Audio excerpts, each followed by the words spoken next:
పల్లవి హైదరాబాద్లో జాబ్ చేస్తుంది. చాలా రోజుల తర్వాత ఊరు వెళ్ళడానికి రైలు ఎక్కింది. తాను కూర్చున్న బోగి మొత్తం ఖాళీగా ఉంది. బ్యాగ్లో నుండి ఏదో ఒక బుక్ తీసి చదువుతోంది. రాత్రి సమయం 10 గంటలు. రైలు అడవి మార్గంలో దూసుకుపోతుంది. అంతా నిశ్శబ్దం. ఆకాశంలో చంద్రుడి వెలుతురికి అడవిలోని చెట్ల అందాలు కనువిందు చేస్తున్నాయి.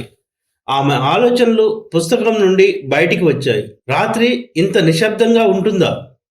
ఇక్కడ ప్రకృతి తన అందాలను చూడు చూడు అని చూపిస్తున్నట్లుంది.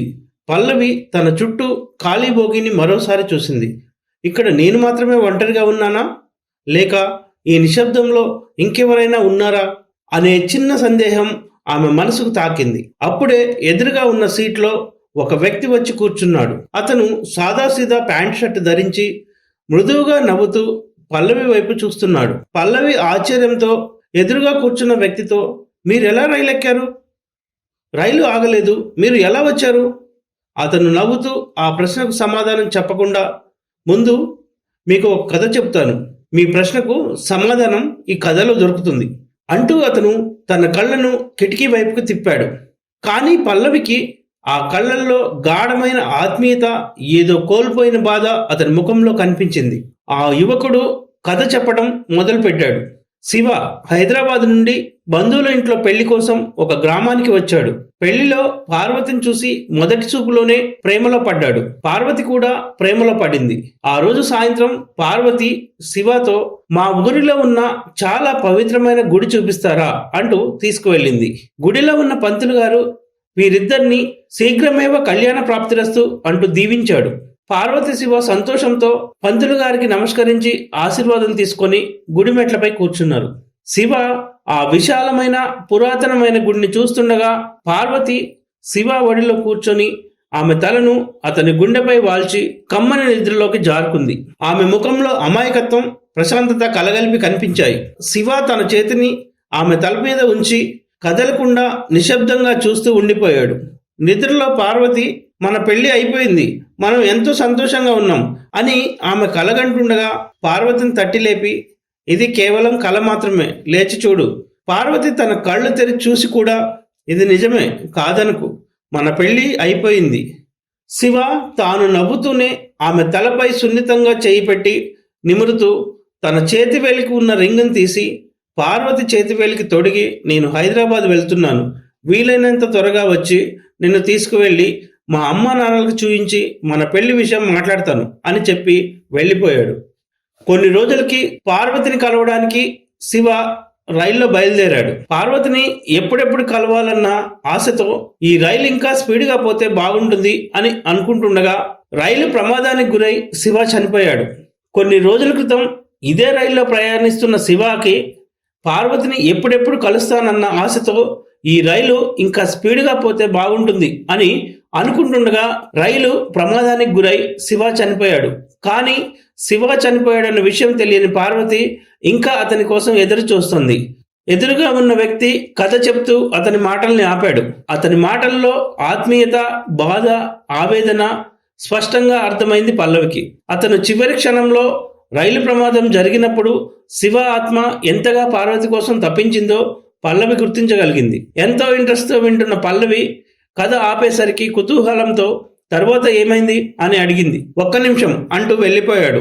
అతను వస్తాడని పల్లవి తన ఊర్లోని స్టేషన్లో దిగేంత వరకు ఎదురు చూసింది. కానీ ఆ వ్యక్తి రాలేదు. పల్లవి ఆలోచిస్తూ ఇంటికి చేరుకుంది.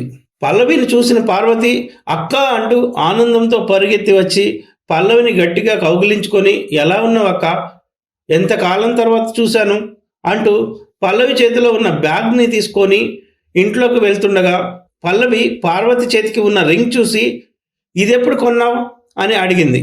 పార్వతి సిగ్గుపడుతూ, ఈ రింగ్కి పెద్ద కథే ఉంది అంటూ ఇంట్లోకి నడిచింది పార్వతి. ఆ కథ ఏంటో చెప్పు అంది పల్లవి. కొన్ని రోజుల క్రితం మన బంధువుల ఇంట్లో పెళ్లికి శివ అనే అబ్బాయి హైదరాబాద్ నుంచి వచ్చాడు. అతన్ని చూడగానే ప్రేమలో పడిపోయా. ఇద్దరం ప్రేమించుకున్నాం. అతను హైదరాబాద్ వెళ్తూ అతని చేతికి ఉన్న రింగ్ని తీసి నా చేతికి పెట్టి త్వరలో వస్తానని చెప్పి వెళ్ళిపోయాడు. ఆ కథ విన్న పల్లవికి కళ్ళలో నీళ్లు ఆగలేదు. పక్కకు తిరిగి కన్నీళ్లను తుడుచుకొని అతని ఫోటో చూపిస్తావా అని అడిగింది.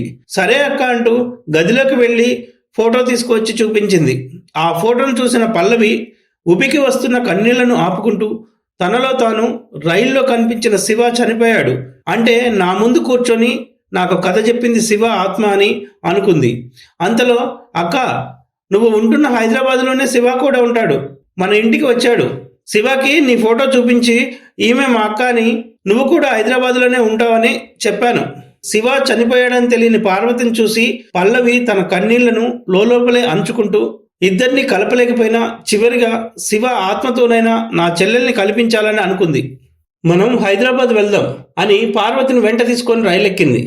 పల్లవి మరియు పార్వతి కూర్చున్న సీటుకి ఎదురుగా ఉన్న సీట్లో కూర్చొని ఉన్న శివాని చూసి ఆశ్చర్యపోయింది పార్వతి.